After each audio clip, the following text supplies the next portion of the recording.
Ang pagtitiwala ay isang bagay na hindi basta-bastang binibigay. Para itong pag-aani na hindi sapat ang pagtatanim lang. Kailangan mo itong alagaan kada araw mula sa binhi hanggang sa lumaki at mamunga. Ikaw kabarangay, ano ang gagawin mo kung ikaw mismo ang nakasira sa tiwalang pinaghirapan mong mabuo? Dear Papa Dudu, magandang araw po sa inyo at sa lahat ng mga tagapakinig ninyo. Gusto ko lamang pong unahan ang lahat at ipaalam sa inyo na sinadya ko pong palitan ang pangalan ng mga tao na mababanggit para po mapanatili ko ang privacy namin. At tulad po ng pakiusap ko na kasama ng sulat na ito ay umaasa at nagtitiwala po ako na itatago ninyo ang identity ko. Simulan ko pong muli ang kwento ko sa pagpapakilala sa sarili ko. Itago nyo na lamang po ako sa pangalan na Francis. 36 years old na sa kasalukuyan at tubong Caloocan. Maaga po akong naulila sa mga magulang kaya natutong dumiskarte at sunggaban ng mga oportunidad sa paligid para makasurvive sa laro ng buhay. Nag-iisang anak ako ng nanay kong pumanaw noong elementary pa lamang ako. Ang papa ko naman ay nagkaroon ng pangalawang pamilya. 1 taon lang mula nang namatay si mama. Hindi na siya umuwi pa sa bahay at hindi na rin ako nagkaroon ng balita tungkol sa kanya. Pinalaki ako ng tita ko pero hindi nagtagal ay pumanaw din po ito. Kaya naman high school pa lamang ay nabuhay na akong hindi umaasa sa iba dahil iniisip kong darating din ang araw na maiiwan akong mag-isa, Papa Dudut. May maliit akong negosyo ngayon. Nagpiprint po ako ng mga tarpaulin, stickers at mga damit. Kapag sinipag ay nagbablog din po ako at kahit na hindi pa man ako gaanong kasikat, ay medyo marami na rin pong nanonood sa mga video ko sa Facebook. At dahil din sa pagbablog ko ay nakilala ko ang asawa ko. Sa maagang pagkawala ng nanay ko ay hinanap ko sa mga babaeng naging girlfriend ko ang pagkakaroon nila ng mother figure sa akin. Huli na nang na-realize ko na lahat pala ng mga nakarelasyon ko ay mas matanda sa akin. Kagaya ng asawa kong tawagin na lang natin sa pangalang Cheska na 5 taon ang tanda sa akin. Ikinasal kami ni Cheska 6 na taon nang nakakaraan. Pero magsisimula ang kwento ko sa unang taon namin bilang mag-asawa. Ayaw muna naming magkaanak noong panahong yon dahil gusto pa naming sulitin ang buhay mag-asawa ng kaming dalawa lang muna, Papa Dudut. Kahit na marami kaming naririnig noon na hindi magaganda ay hindi na lang namin yon pinapansin. Nag-enjoy na lamang kami muna sa pagta-travel at paggawa ng mga bagay na hindi madaling gawin kapag meron ka ng anak. May sariling sasakyan din ang asawa ko kaya hindi na kami nahihirapan para makapunta sa iba't ibang lugar na gusto naming puntahan ng mga panahong yon, Papa Dudut.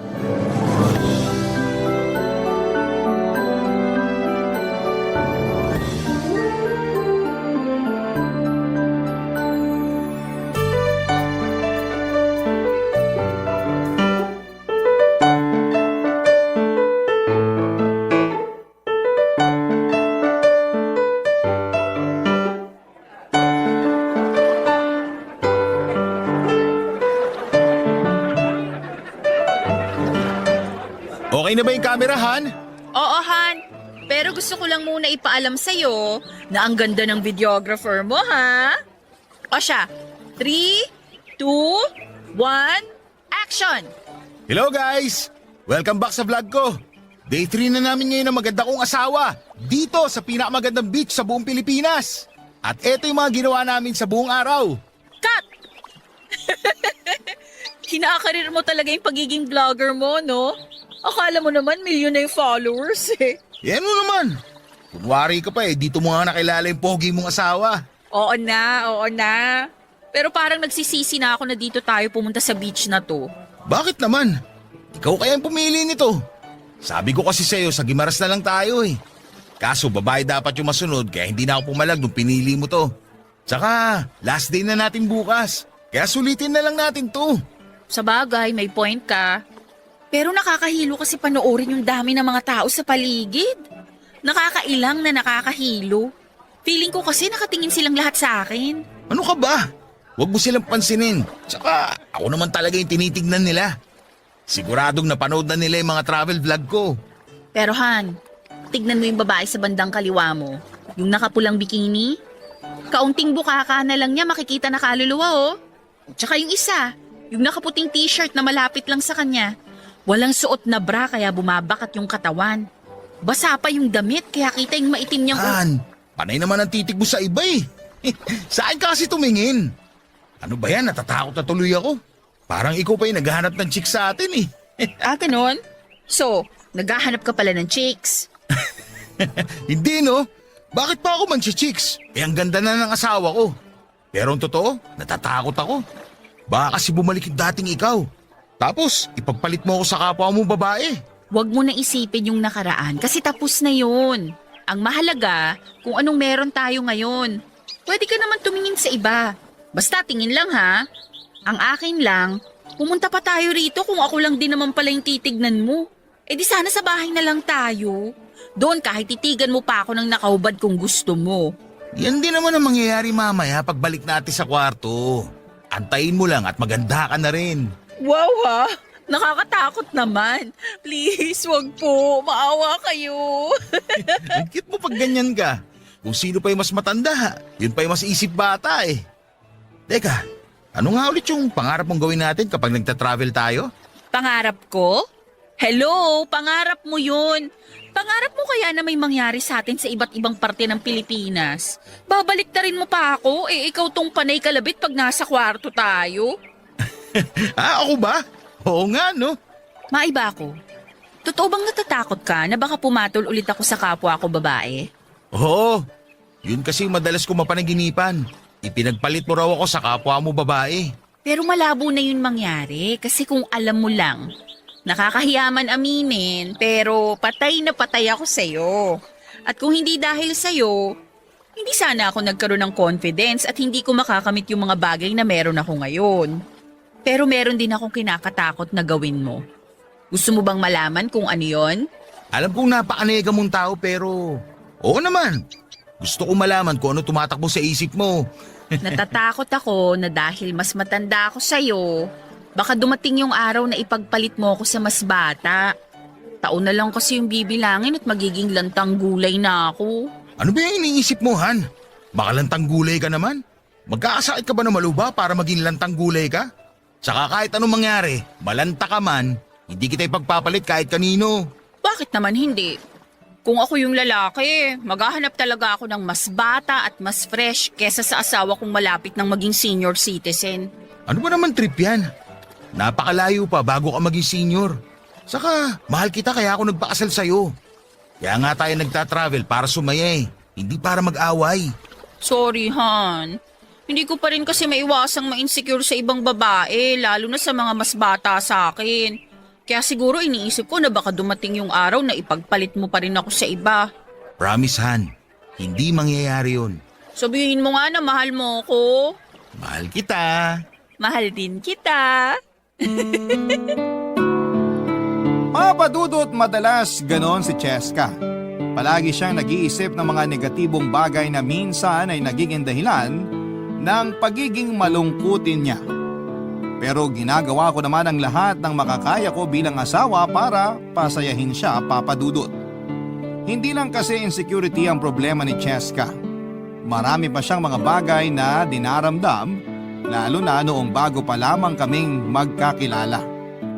Masyado siyang negatibong mag-isip at palaging depressed. Lagi rin siyang nag-a-assume na pinag-iisipan siya ng masama ng ibang tao, lalo na ng mga lalaki. Isa rin siguro yon sa mga rason kung bakit babae ang nakarelasyon niya bago naging kami. Hindi ko rin naman siya masisisi dahil naging biktima siya noon ng sexual assault. Yun din ang naging dahilan ng mental health problems niya at ng pagiging man-hater niya, Papadudot. Isa rin yon sa mga dahilan kung bakit hindi pa namin napagdidesisyonan na magkaroon ng anak ng mga panahon na yon. Sinasabi kasi ni Cheska na hindi pa raw siya handang mag-alaga ng bata dahil sa mental health issues niya. At nirerespeto ko naman ang lahat ng yon. Nagbago lang siya noong nakilala niya ako. Ginawa ko ang lahat para patunayan sa kanya na hindi lahat ng lalaki ay magkakapareho. At naging matagumpay naman ako sa bagay na yon hanggang sa kinasal na nga kami. Sa katunayan ay hindi naman sa pagyayabang pero 4 na babae ang nagtangkang umakit sa akin noon kahit na alam nila na kasal na kami ni Cheska pero wala akong pinatulan sa kanila. Papadudot kapag may bagay na makakapagpasaya kay Cheska, maliit man o malaki, ay ginagawa ko ang makakaya ko para maibigay yon sa kanya. Ganon ko siya kamahal, Papadudot. Hanggang sa dumating yung araw na may nahanap na siyang pwede niyang gawing personal assistant sa trabaho niya. Manager kasi sa isang kumpanya ang asawa ko at marami siyang kailangang asikasuhin. May mga papeles din siya na kailangang basahin at kadalasan nakakalimutan niya ang mga yon. Kaya nang makita ko kung gaano siya kasaya sa pagkakaroon ng katuwang sa trabaho, ay pinakita ko ang buong suporta ko sa kanya, Papadudot.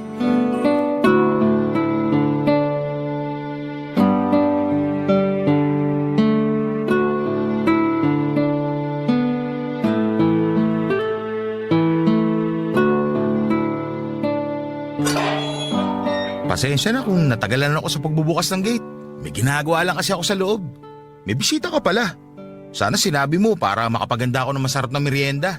Okay lang, Han. Si Shai pala, bago kong personal assistant. Shai, si Francis, asawa ko. Hello, Shai. Hello din po, sir. Napapanood ko po yung mga vlog nyo. Nakasubaybay din ako sa mga social media accounts nyo. Fan nyo po ako. Talaga? Nakakatuwa naman. Welcome dito sa amin. Tara, pasok na tayo. Pasok, Shai. Huwag kang mahiya. Salamat, ma'am. Pero wala talaga akong hiya. Ganun ba? Ang ganda pala ng bahay nyo, no? Simple lang pero modern yung design. Tamang-tama lang yung laki para sa 2 tao. Pati yung garden nyo dun sa labas. Parang sarap tambayan. Maliit lang tong bahay namin. Pero may guest room kami dito. Ikaw talaga, Han. Sa garden lang naman kami tatambay ni Shai. Hindi mo na kailangan banggitin yung tungkol sa guest room. Ma'am, saglit lang po. Sir, pwede po bang makiselfie sa'yo? Ipagmamayabang ko lang po sa mga kaibigan ko. Sige, okay lang. Saka, Francis na lang itawag mo sa akin. Huwag mo na akong tawaging sir. Tara, selfie na tayo. Thank you po, sir. Francis pala. Napaka-hyper nitong nakuha mong assistant ah. Bagay nga kayo pagsamahin. Alam mo yun, masayahin tapos malungkutin. Magiging balanse kayong dalawa. Hindi na kaya ako malungkutin simula nung makilala kita. Sus! Han, pwede ba kitang makausap sandali? Yung tayong dalawa lang sana. Sige, wait lang. Shai, mauna ka na muna sa garden. Antayin mo na lang ako doon. Maghahanda muna kami ng merienda. Sige po. Salamat ulit, Francis, ha? Nakakatuwa siya, di ba? Yan din yung rason kung bakit gusto ko siyang gawing personal assistant. Kasi unang kita ko pa lang sa kanya, magaan na agad ang loob ko. Saan mo ba siya nakilala? Kapatid siya ng ex ko. Naalala mo ba yung girlfriend ko bago naging tayo? Yung naaksidente? Oo, naalala ko siya. Yung sinabi mo hindi na nakakalabas ng bahay kasi naging bedridden yung nanay nila at siya yung nag-aalaga. Oo, siya yun. Ate yun ni Shai.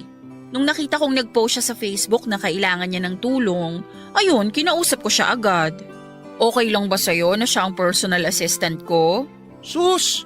Nagtanong ka pa eh. Alam ko naman kapag nagdesisyon ka, hindi mo na babaguhin. Saka mukhang masaya ka naman kasama siya eh. Kaya masaya rin ako para sa'yo. Pero sana, hindi umabot sa puntong pagseselosan ko na siya ha. Alam mo namang mas malakas ka pa man chicks kaysa sa akin eh. Hindi, no? Parang ikaw pa tong praning sa atin, ah. Kasal na kaya tayo. Nakatali na liig natin sa isa't isa. Kaya huwag ka nang matakot, okay?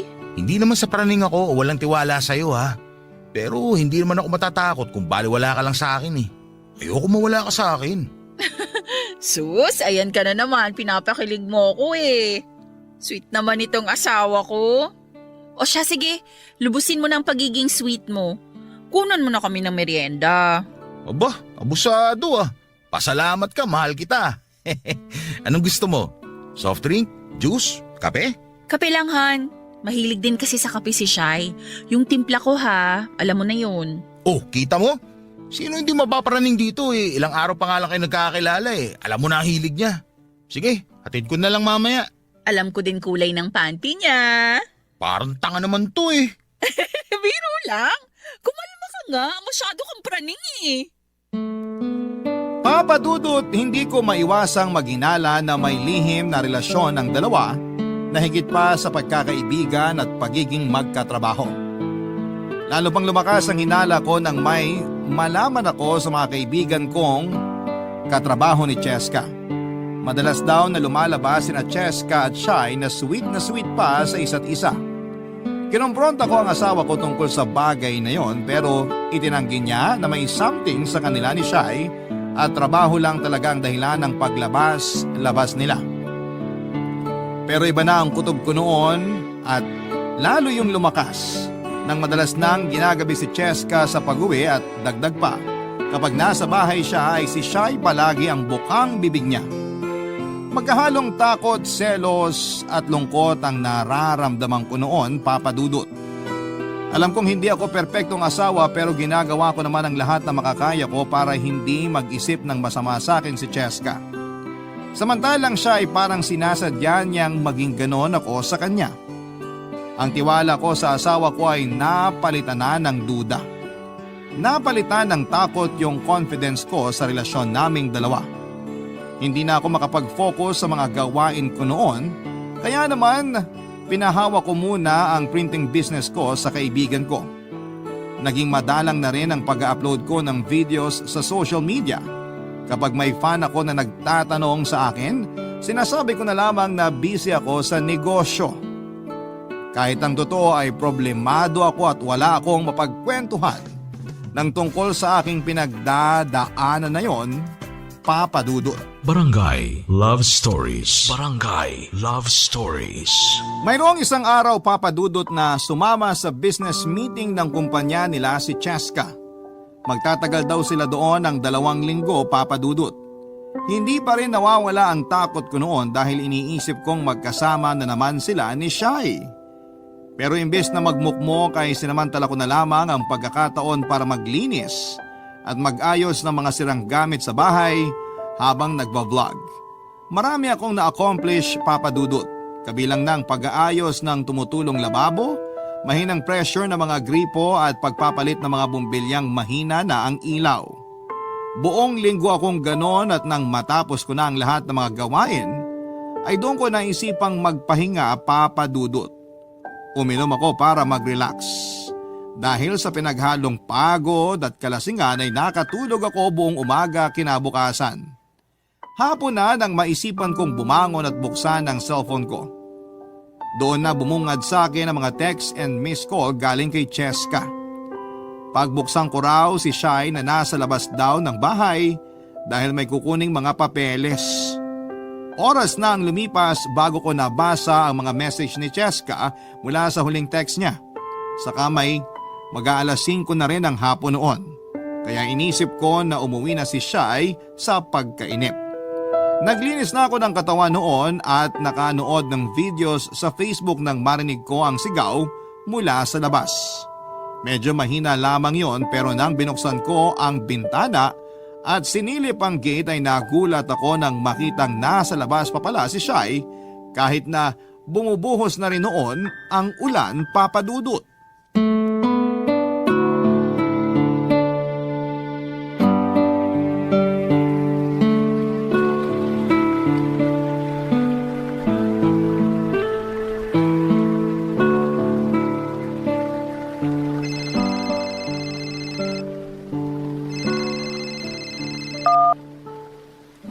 Hello po. Hello, Shai. O ano, nasa loob ka na ba ng bahay? Wala pa po pero nakita na ako ni sir. Narinig niya na po ako. Nakatulog po yata siya kaya ngayon lang niya narinig yung pagtawag ko. Ganun ba? Pasensya na kung natagalan ka sa paghihintay ha. Naku ma'am, okay lang po. Eto na po siya, bubuksan na po niya yung gate. Sige, Shy. Basta yung bilin ko sa'yo, ah. Opo ma'am, update ko na lang po kayo mamaya. Okay, salamat. Bye. Bye po.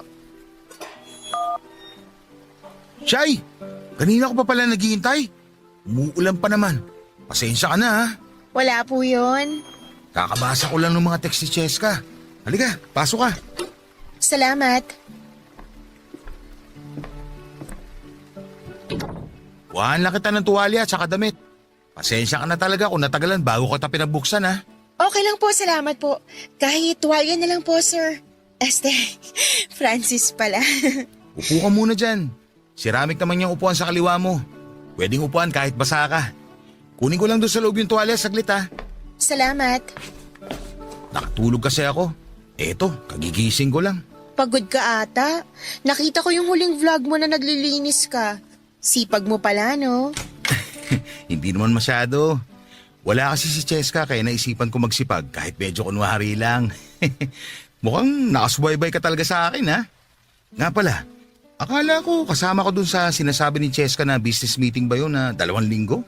Kasama nga po dapat ako doon, kaso marami pa kaming natitirang kailangan tapusin sa office kaya... nagpaiwan na lang ako. Para konti na lang yung trabaho ni ma'am pagka-uwi niya. Masipag ka rin pala eh. Oo, sir. Malaki kasi utang ng loob ko kay Ma'am Cheska. Tinulungan niya kasi yung pamilya namin nung namatay si ate at na-ospital naman si mama. Parang hindi ko alam yun ah. Kaya gagawin ko po lahat para hindi siya madismaya sa akin. Anyway, ito na pala yung tuwalya saka extra ng damit ni Cheska. Ayun yung CR sa tabi ng kwarto. Kung gusto mo na mas private, pasok ka sa kwarto namin. May CR doon. Salamat po, pero hindi ko naman kailangan ng privacy. Kahit nga dito na ako magbihis eh. Ha? Joke lang. Hindi ko alam na mapagbiro ka pala. Sige, magbihis ka na. Nakikita ko na kasi yung kaluluwa mo sa basa mong damit eh. Ano po? Wala, biro lang yon. Ay, joker ka rin pala. Pwede bang magpasama sa kwarto ni Ma'am Cheska? Doon daw kasi nakalagay yung papeles na pinapahanap niya sa akin eh. Doon na lang din ako magbibihes. Okay. Liga, sumunod ka sa akin. Matanong ko lang, may boyfriend ka na ba? Wala po. Simula nung naging bedridden si Mama, nawalan na rin ako ng oras para sa mga ganyan. Hanggang sa namatay na lang siya. Parang naisip ko na lang din na hindi para sa akin yung boyfriend na yan. Ganun ba? Sorry sa nangyari sa mama mo. Ito nga pala yung kwarto namin. Pasok ka na lang sa loob. Ayun yung CR. Dito lang ako sa labas ng kwarto. Tawagin mo lang ako kung may kailangan ka pa. Ay, hindi mo ako sasamahan sa loob? Ha? Bakit naman kita sasamahan? Kaya mo na yan. Ibig ko kasing sabihin, baka may mawalang gamit dito sa loob ng kwarto nyo. Ayoko namang mapagbintangan kaya mas mabuting kasama kita sa loob. Akala ko naman kung ano na. Sige, samahan na kita.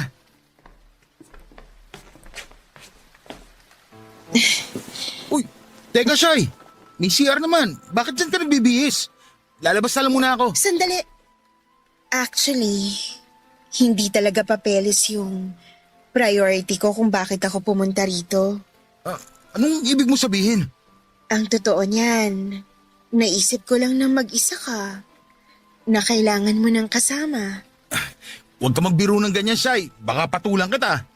Paano kung sabihin ko sa yung hindi ako nagbibiro? Papatulan mo ba talaga ako? Naguguluhan ako. Akala ko kayo ni Cheska may relasyon. Kung meron man o wala, ang mahalaga ay yung sa atin ngayon. Kung alam mo lang, matagal na kita gusto. Kahit dun pa lang kita nakikita sa mga vlog mo. Papadudod, sinubukan ko namang magpigil. Pero hindi ko akalaing bibigay din ako noong siya na ang nag-first move at ilang beses na rin naman akong natukso.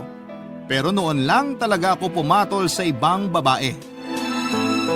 Sinabi ko na lamang sa sarili ko ng mga sandaling yon na hindi naman siguro magagalit sa akin si Cheska dahil siguradong may lihim din silang relasyon ni Shy. Hindi man ako sigurado sa mga paratang ko pero yun na lamang ang pilit kong pinapaniwalaan para ma-justify ang ginagawa ko at hindi ko maramdaman ang guilt. Yung isang beses na yon, Papa Dudut, ay nasundan pa hanggang sa halos naging regular na ang pagpunta ni Shai sa bahay naming mag-asawa. Dahil manager si Cheska sa kumpanya nila, ay sinamantala namin ni Shai ang pagkakataon na yon. Palagi kasi itong late na umuuwi dahil marami pa siyang ibang mga inaasikaso kahit tapos na ang office hours. Ginamit ni Shai ang oras na yon para gumawa ng milagro sa mismong bahay naming mag-asawa. Minsan naman ay doon na mismo natutulog si Shai nang hindi nalalaman ng asawa ko. Meron kasi kaming maliit na guest room at doon na natutulog si Shai. Humihirit pa kami noon kapag tulog na si Cheska. Halos hindi kami makapagpigil ni Shai sa isa't isa. Ginagawa naming Valentine's Day bawat araw kahit na hindi pa buwan ng Pebrero. Kahit naglolo ko ay hindi ko naman pinabayaan ang asawa ko. Hindi ko pinapahalata sa kanya na binababoy na pala namin ni Shai yung bahay naming dalawa. Tinatakpan ko ang mga kasalanan ko sa pamamagitan ng pagbibigay ng mga gusto niya at paglalambing sa kanya tuwing quality time naming mag-asawa. Ginagawa ko yon para hindi niya mahalata ang mga kalokohan ko. Pero sabi nga ng iba, saan ka man mapunta ay babalik at babalik ka pa rin sa iyong pinanggalingan. At yun nga ang nangyari sa akin, Papa Dudut. May isang araw nga na inimbitahan ako ni Cheska na sumama sa celebration ng kumpanya nila sa isang beach resort.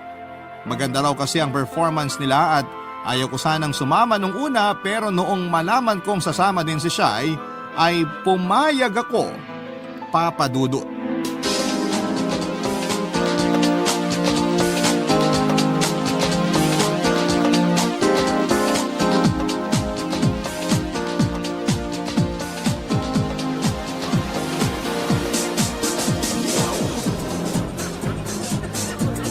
Ma'am, mag-CR lang ako Sige lang.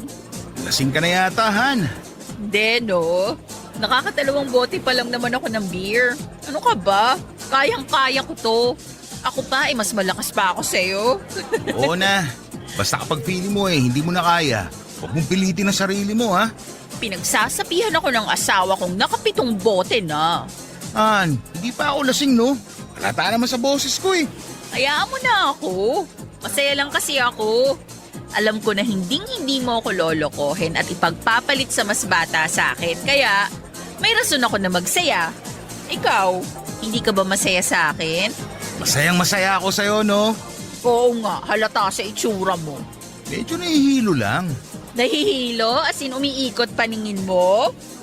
Umiikot kasi paningin ko Uy, Han, hinaan mo lang naman tawa mo. Bakit? Kinakahiya mo na ako, no? Hindi naman sa ganun, Han. Sana ba si Shai? Siya lang kakampi ko dito Shai! Shai! Hindi pa nakakabalik. Teka nga, ihina lang din muna ako. Sige, balik ka kaagad Kasi magpapagames pa raw sila mamaya. Saglit lang ako. Sige, lasing na nga ata ako. Woo! Inom pa, guys!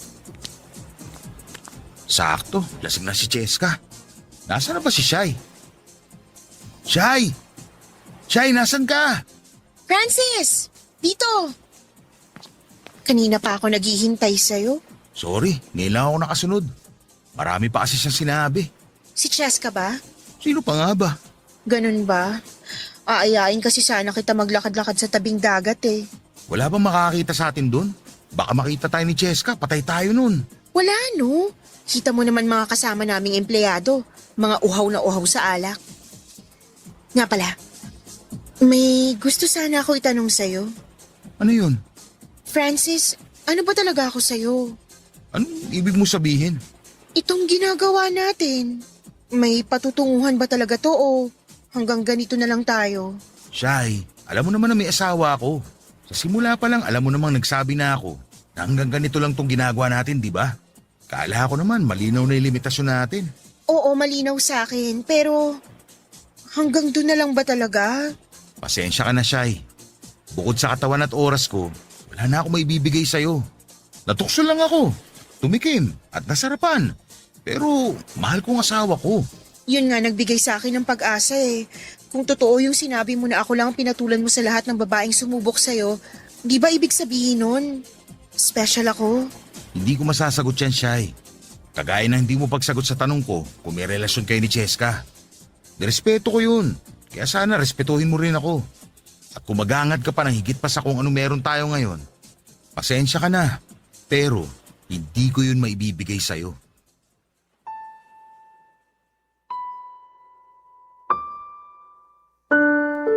Papa Dudut, hindi ko akalaing may marirealize ako ng gabing yon. Pagbalik ko sa inuman ay narinig kong pinagmamalaki ako ng asawa ko sa mga katrabaho niya.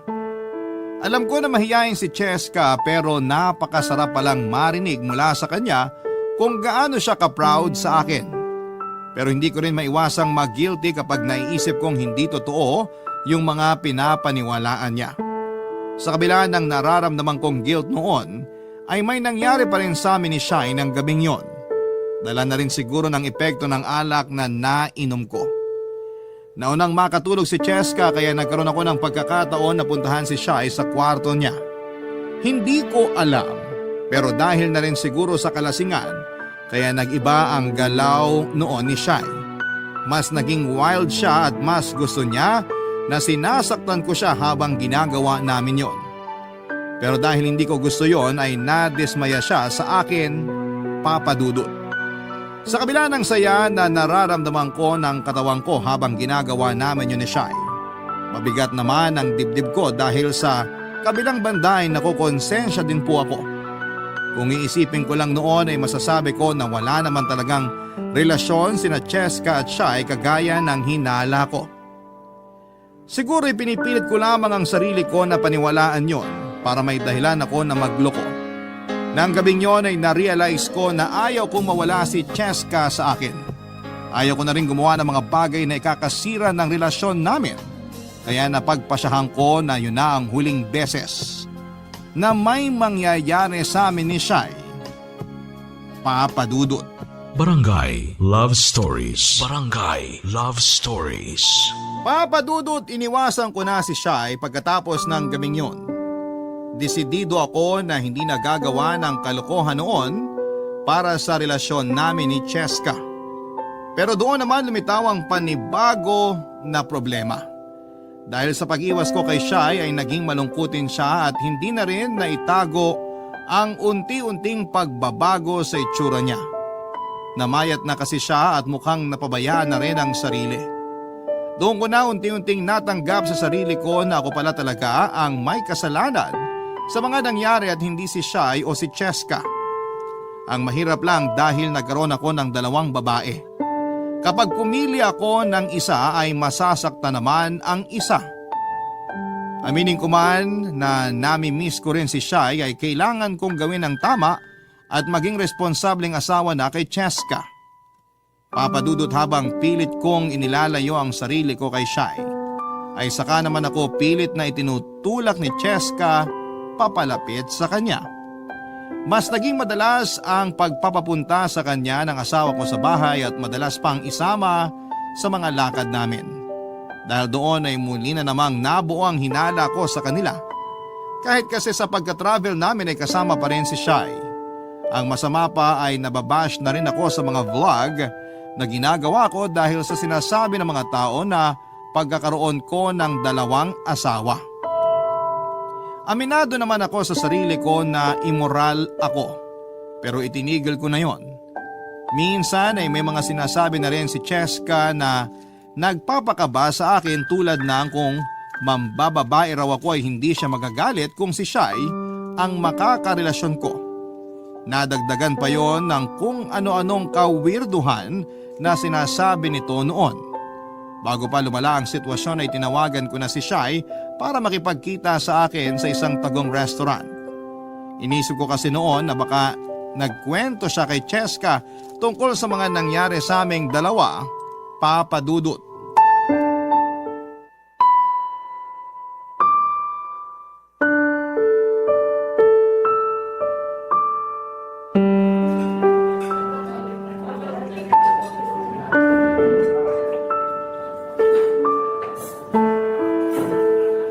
Kumusta? Nangungumusta ka pa eh. Halos sabay ka na nga patirahin ng asawa ko. Bakit ka nagagalit? Nung ginawa mo akong kabit, halos dun mo na rin ako patarihin sa guest room nyo. Kalimutan na natin yun. Kasalanan ko. Pero ginagawa ko naman lahat para bumawi sa kasalanan ko. Pero ikaw, hindi ko alam kung anong trip mo. Anong pinagsasasabi mo? Akala mo hindi ko alam? Teka lang, ano bang ibig mo sabihin? Balak mo yata na sirain kami mag-asawa eh. Pagkatapos mo ko landiin, si Cheska naman ngayon. Yan. Diyan ka magaling. Kapag may iniisip ka kasing bagay, kala mo yun ang totoo. Wala ka namang alam. Wala nga akong alam. At hindi ko talaga malalaman kung hindi mo sasabihin. Kaya sa huling pagkakataon, tatanungin kita. May relasyon ba kayo ng asawa ko? Wala. Wala kaming relasyon ni Ma'am Cheska. Walang nangyayari sa amin at mas lalong hindi ako tibo. Kaya kung sino man nagsabi sa'yo ng mga bagay na yan, please lang, huwag mong paniwalaan. Sigurado ka? At bakit ko naman lolokohin sarili ko? Ngayon ako naman magtatanong sa'yo. Sige, total may pinagsamahan din tayo. Ano yun? Bakit ka tumigil? Bakit mo ko iniiwasan? Dami kong tanong sa sarili ko kasi di ka man lang nagpaalam ng maayos. Di ko alam kung may nagawa ba akong kasalanan sa'yo kaya bigla kang nagkaganyan. Tigilan mo nga yung pag-iyak mo. Huwag ka mag-iskandalo rito. Kaya nga itong restaurant na to'y pinili ko eh. Para wala masyadong makapansin sa akin. Tapos eksena ka ng ganyan? Kapakanan mo lang talaga iniisip mo, no? Bait mo naman sa sarili mo. Nung gabing nasa celebration tayo ng kumpanya nyo, doon ko na-realize kung gaano ko kaswerte sa asawa ko. Doon ko nakita kung gaano siya ka-proud sa akin. Kasi pinagyabang niya pa ako sa mga katrabaho niya. Doon ko naramdaman kung gaano siya ka-importante sa akin. At sa kabila ng mga nangyari, babalik rin pala ako sa kanya. Kung yun talaga ang dahilan, naiintindihan ko. Pinatulan kita, hindi dahil sa special ka sa akin, kundi para gumanti kay Cheska. Akala ko kasi may relasyon kayong dalawa. Pero ngayon sigurado na ako na wala talaga. Wala nang dahilan para ipagpatuloy ko yun. Alam mo, bagay nga kayo ng asawa mo. Pareho kayong weirdo. Alam kong mali ako at kagagawan ko yung mga nangyari. Pero ayoko nang dagdagan pa yung kasalanan ko. Kaya habang maaga pa, itinigil ko na. Pero alam mo kung tutusin, dapat nga kitang pasalamatan. Kasi kung hindi dahil sa'yo, hindi ko marirealize na mahal ka sa akin ng asawa ko. Hindi ko pala kaya na mawala siya sa akin. Ganyan din naman gustong mangyari ni Ma'am Cheska kaya inutusan niya akong akitin ka. Ano? Anong pinagsasabi mo? Wala yun. Ano ka ba? Kalimutan mo na lang yung mga sinabi ko. Anong kalimutan na eh? Sinabi mo na nga. Kaya pala sa simula pa lang eh, may nararamdaman na ako kakaiba sa inyo. Sabihin mo sa akin lahat. Huwag ka magsinungaling. Huminahon ka nga. Akala ko ba ayaw mo gumawa ng eksena dito? Walang kasalanan si Ma'am Cheska. Inutusan niya akong akitin ka pero sinabi ko sa kanya na hindi ka pumayag. Hindi niya alam yung mga nangyari sa atin. Kagustuhan ko yun at hindi yun dahil inutusan niya lang ako. Sa tingin mo maniniwala pa ako sa'yo? Ginamit niyo pa ako sa kalokohan niyo. Francis, sorry. Papa Dudut, nagalit ako ng sobra sa mga nalaman kong yon. Akala ko noon ay ako na ang pinakamasamang lalaki sa buong mundo dahil sa nagawa ko pero biktima lang din pala ako. Sinetap ako ng sarili kong asawa. At kung ano man ang rason niya ay hindi ko na inalam pa. Sinubukan pa noon ni Shai na magpaliwanag pero hindi ko na yon pinakinggan. Pagkarating ko sa bahay ay nag-impake agad ako ng mga damit at umalis. Blinak ko si Cheska sa mga social media account ko at nakituloy muna sa kaibigan ko na nakatira hindi kalayuan sa bahay namin. Siya yung kaibigan ko na pinagkakatiwalaan ko noon sa printing shop business ko. Papadudot, hindi pala maganda sa pakiramdam yung niloko. Sobrang bigat pala sa dibdib. Nagtataka man pero nirespeto na lamang ng kaibigan ko ang pagsarili ko sa problema ko at hindi pagkukwento. Binata pa ang kaibigan kong yon kaya walang naging problema ang pagtuloy ko sa kanya. Dahil doon ay nagkaroon pa ako ng mas maraming oras para makapag-isip-isip. Pero kahit pigain ko ang utak ko ay wala akong maisip na dahilan para gawin sa akin yon ni Cheska. May pagkakataon nga noon na gusto ko na lamang siyang tanungin ng harapan. Sa totoo lang din kasi ay nami-miss ko na rin siya ng panahong yon. Pero mas nangibabaw ang pride ko. Naisip ko na ako yung biktima kaya bakit nga ba naman ako ang unang gagawa ng hakbang para muli kaming magkausap. Isang linggo rin akong nanatili sa bahay ng kaibigan ko hanggang sa dumating yung araw na si Cheska na mismo ang sumubok na makipag-usap sa akin. Nalaman niya siguro na doon ako pansamantalang nakatira dahil nakita niya sa mga vlog ko. Sinundo niya ako at pinauwi sa bahay namin para pag-usapan ang problema, Papa Dudut.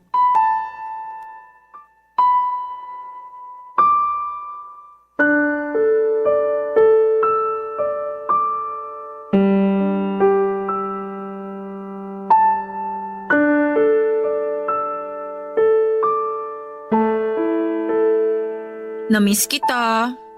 Sorry sa mga nangyari. Han pa rin ba ang itatawag ko sa'yo? O Francis na lang? Depende sa resulta ng pag-uusapan natin ngayon. Pasensya na talaga sa nangyari. Hindi ko agad na ipaliwanag sa'yo. Sinubukan kitang intindihin, Cheska. Marami nagsabi na may sira yung ulo mo, pero hindi ako naniwala sa kanila. Sa'yo ako naniwala. Pero bakit naman ganito? Sorry talaga. Bakit mo ba kasi ginawa yun? Anong pumasok doon sa kokote mo, ha? Alam mo, sa totoo lang, ayoko maniwala sa sinasabi ni Shai. Pero ramdam ko para may kakaiba. At walang matinong babae na mag-uutos na akitin yung asawa niya. Wala, Cheska! Francis, hindi ako baliw. Anong tawag doon sa ginagawa mo? Di ba kabaliwan yun? Hayop na pag-iisip yan. Hindi naman... Tapos ano? Kapag kumagat ako sa tukso, palalabasin mo na ako yung masama. Kung ginawa mo lang yun para maging malaya ka na, sana nagpaalam ka na lang.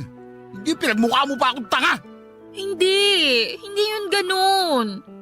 Pasensya ka na. Kasalanan ko kasi pinaglaruan kita. Talagang kasalanan mo. Baka naman kagagawan mo rin yung katrabaho mo na nangakit sa akin noon.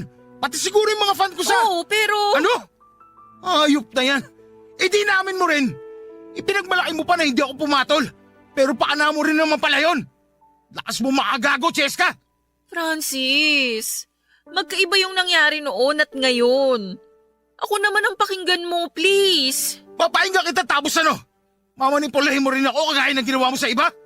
Kung alam ko lang sana na ganito yung kainat na relasyon natin. Magsisisi ka bang pinakasalan mo ko? Hindi ko alam. Hindi ko na alam sa totoo lang. Alam mo naman na insecure ako, di ba? Mahilig mag-self-pity, negatibo mag-isip, depressed at kung ano-ano pa. Akala ko ba tanggap mo ko? Oo, tinanggap ko kung ano ka dati. Pero alam mo rin na ginawa ko lahat para matulungan ka. Para bumuti ka. Sorry, Han. Sorry. Ginawa ko lang naman yun para i-test yung loyalty mo. Pero tuwing nagkukwento sila kung paano mo sila hinindian, mas lalo akong nahuhulog sa'yo. At sa tingin mo nakakatuwa yon? Pero si Shai, iba siya. Inutusan ko siyang akitin ka kasi akala ko kakagat ka. At nung sinabi niya sa akin na hindi ka pumayag, magkahalong lungkot at saya yung naramdaman ko. Masaya ako na humindi ka, pero nalungkot din ako sa parehong rason. Ha? Anong ibig mo sabihin? Francis, gusto kong maging bahagi ng buhay natin si Shai. Gusto ko siyang kasama. Gusto ko siya. Pero hindi pwede kasi kasal ako sa'yo at pareho pa kaming babae. Ano bang klase pag-iisip meron ka? Anong pantasya yan? Cheska naman! Para sabihin ko sa'yo, nagsinungaling si Shai. May nangyari sa amin. O ano? Natahimik ka? Pumatol ako sa kanya. Pumatol ako kasi akala ko may relasyon kayo. Pinatulan ko siya para maagati sa'yo. Pero alam mo kung ano yung mas malala? Hindi lang isang beses may nangyari sa amin. Marami! At dito pa mismo sa loob ng bahay natin. Alam ko, Han. Alam ko lahat pero nagbulag-bulagan ako.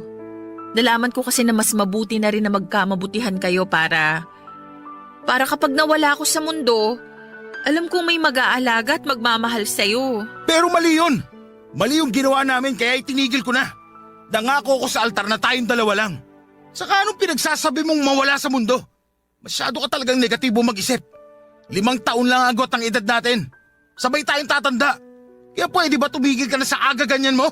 Hindi mo kasi naiintindihan eh. Hindi talaga. Kasi alam mo kung ano yung pagkakaintindi ko? Na gusto mong matupad yung pantasya mo na maging tatlo tayo sa relasyon to. Ano yun? Tatsulok? Francis! May sakit ako sa puso. Papadudot, kumalma ako nang marinig ko yon mula kay Cheska. Sinabi niya sa akin na may mild heart enlargement daw siya o hindi normal ang laki ng puso niya. Ang sabi ng doktor sa amin noong sinamahan ko siyang magpa-check up. Nalaman ko na hindi lang yon dahil sa lifestyle niya na laging nagpupuyat kundi pati na rin sa mga kinakain niya. Pwede pa raw yung lumala kung hindi niya aalagaan ang sarili niya. Hindi naman ganong kalala ang sakit na yon pero nilamon ng pagiging negatibo si Cheska. Kaya naisipan niyang gumawa ng mga bagay na halos sumira sa aming dalawa para lamang masiguradong masaya pa rin ako kahit na wala na siya. Dahil nga sa mga nalaman ko ay parang bulang nawala ang galit at hinanakit ko sa kanya. Kung sinabi niya lang sana yon ng mas maaga ay hindi na sana ako pumatol pa kay Shai. Pero hindi ko maitatanggi na natakot ako noong nalaman kong nagugustuhan niya rin si Shai. Pero naniwala ako sa sinabi niyang wala naman silang relasyon. Papadudot, tulad ng nabanggit ko kanina, 6 na taon na kaming kasal ni Cheska. Maganda na rin ang lifestyle naming dalawa. Regular kaming nagpupunta sa gym para mag-exercise at patuloy pa rin sa pagbablog. Si Shai naman ay nanatili pa rin bilang personal assistant ni Cheska pero pinutol na talaga namin ang ugnayan namin sa isa't isa. Yun ay kahit may mga gustong mangyari si Cheska sa amin na bahagi ng mga pantasya niya. Sa totoo lang ay nandidiri ako sa ideya na yon. Ayokong maging hugis at sulok ang puso namin at desidido akong bumawi sa lahat ng mga pagkakamali ko sa asawa ko. Hanggang dito na lamang po, Papadudot, ang kwento na ibabahagi ko. Sana po ay may natutunan kayo at sana'y alagaan nyo ang mga mahal ninyo sa buhay. Iparamdam nyo sa kanila na lagi lang kayong nandyan para sa kanila. Maraming salamat po sa pagbabahagi ng kwento ng buhay ko. Ang inyong forever kapuso at kabarangay, Francis.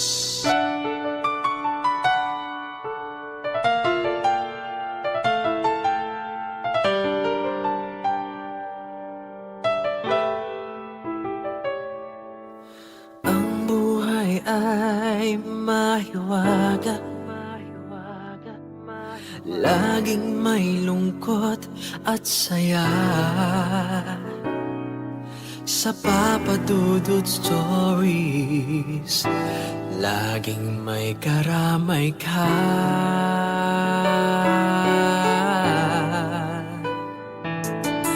Mga problemang kay bigat, dito ay pakikinggan ka. Sa Papadudot Stories, kami ay iyong kasama. Dito sa Papadudot Stories, ikaw ay hindi nag-iisa.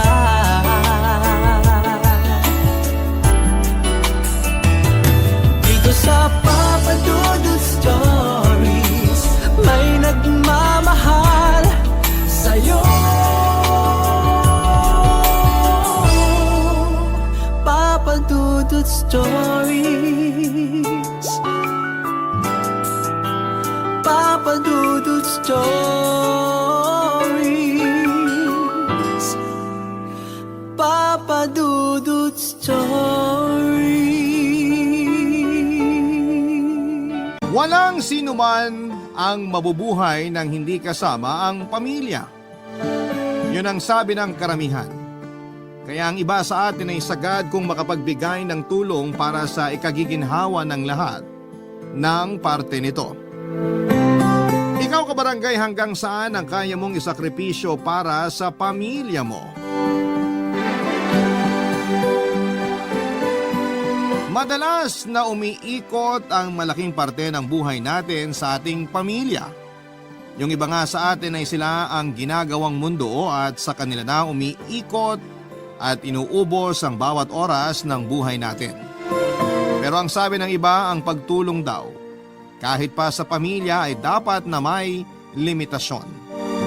Dahil ang enerhiya at oras ng bawat isa sa atin ay palagi ring may hangganan.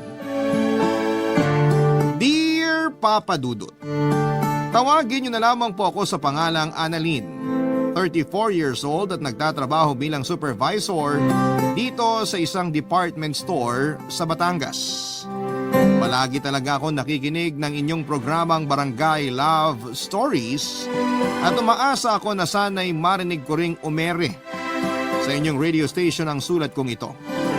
Alam ko kasi na libo-libo ang mga tao na nagpapadala ng sulat sa inyo at kung sakali man na pala rin akong mapili itong sulat ko ay makapag-iiwan din sana ng aral ang kwentong ibabahagi ko sa araw na ito. Papadudod panganay ako sa 7 magkakapatid at kaugalian na nga ata ng karamihan sa atin na umasa na ang panganay ang makapagbibigay ng magandang buhay sa buong pamilya. Ang panganay na anak ang palaging may pinakamalaking responsibilidad sa lahat. Dahil yon ang nangyari sa akin noon, Papa Dudut. Bago namatay ang tatay ko, palagi niyang sinasabi na kailangan ko raw mag-aral ng mabuti dahil ako raw ang makapag-aahon sa pamilya namin mula sa kahirapan. Nasa 3rd year high school ako nang mamatay siya nang dahil sa komplikasyon sa diabetes. Nang makagraduate ako ng high school ay akala ko talaga na hindi na ako makakapag-aral pa ng college. Mabuti na lamang at nakapasa ako sa scholarship sa isang university sa Maynila 1 taon pagkatapos kong huminto sa pag-aaral.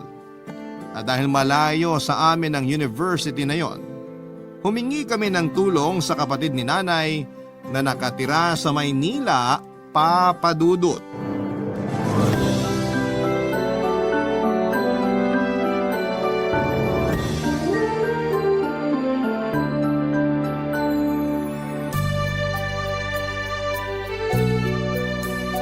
Nay, ang laki po pala ng bahay ni Tita Malu, no? Oo, pinag-ipunan niya talaga na maipagawa ang bahay na to. Wala naman kasi siyang asawa o anak na pwedeng pagkagastusan kaya binuhos niya na lang sa pagpapaganda ng buhay niya. Ang dami niya nga rin pong appliances dito sa sala. May TV, malaking radyo, aircon at electric fan pa. Kompleto po talaga lahat. Tsaka nakita niyo po yung refrigerator dun sa may kusina kanina? Ang laki po, Nay. Sigurado po ako na maraming laman na pagkain yun. Kaya nga magpapakabait ka dito, ha? Huwag kang magiging pasaway sa Tita Malu mo. Nakakahiya sa kanya kasi makikitira ka dito sa malaking bahay niya. Huwag po kayong mag-alala. Kasi alam niyo naman po kung gaano ako kasipag pagdating sa mga gawaing bahay. Nandito na ang merienda niyo ni Annalyn, ate. Pasensya na at medyo natagalan ako sa pag-iinit nitong ginataang bilo-bilo sa katuron. Ayos lang, Malu. Hindi ka na nga dapat nag-abala pa kasi aalis din naman ako kagad. Hindi naman pwede yun kasi minsan ka na nga lang pumunta dito sa bahay ko eh. Hinatid ko lang naman kasi talaga si Annalyn dito. Uuwi rin kagad ako sa bahay namin. Kumain ka muna. Kasi niluto ko pa talaga kaninang umaga tong ginataang bilo-bilo para sa merienda natin ngayon. Ikaw din, Annalyn. Kumuha ka na dito ng mangkok mo. Opo, Tita Malu. Salamat po. Ay ate, nakahanda na rin yung iuwi mo na pagkain para sa ibang anak mo. Iniwan ko muna sa kusina. Kukunin ko na lang mamaya kapag aalis ka na. Ay, ang bait mo talaga, Malu. Salamat ha. Naku, wala yun. Hindi naman mahirap lutuin ang bilo-bilo na yan. Hindi lang naman para sa mga hinanda mong pagkain.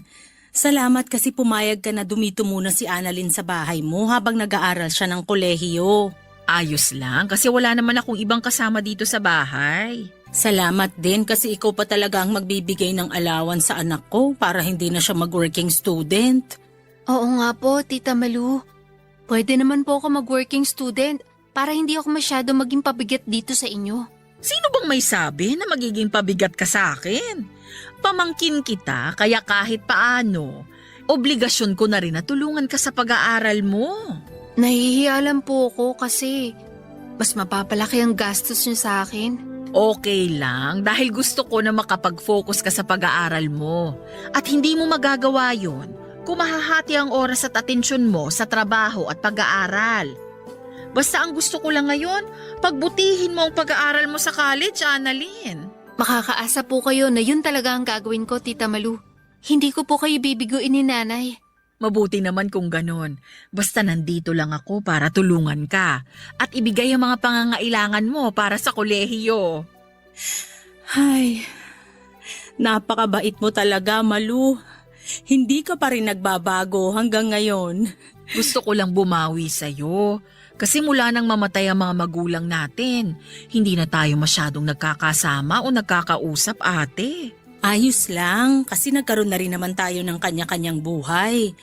Kaya nga natutuwa ako na kahit sobrang asensado ka na, hindi ka pa rin nakakalimot na tumulong sa akin o sa iba pa nating kapatid. Salamat, Malu.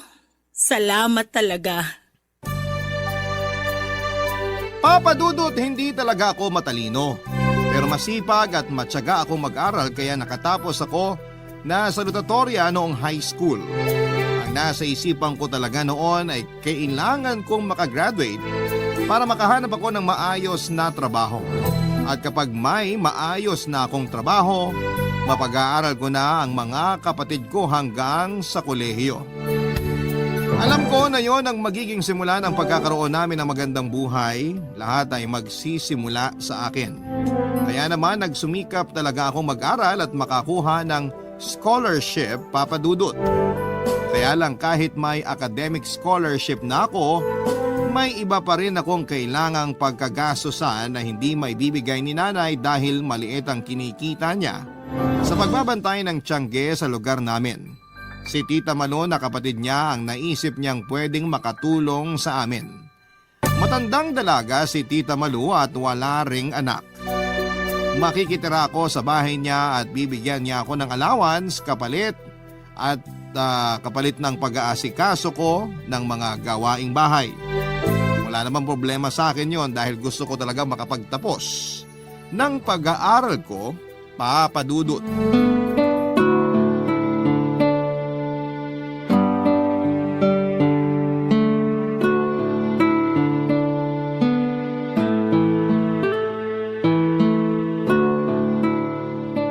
Annalyn! Annalyn! Gising na, aba! Tita Malu, medyo maaga pa po yata. Kasi madilim pa po sa may labas ng bintana. Anong maaga pa? 5:30 na, kaya bumangon ka na dyan. Pwede po bang 6:00 na lang ako bumangon? Medyo napagod din po kasi ako sa biyahe namin ni Nanay kahapon. Ay, hindi pwede!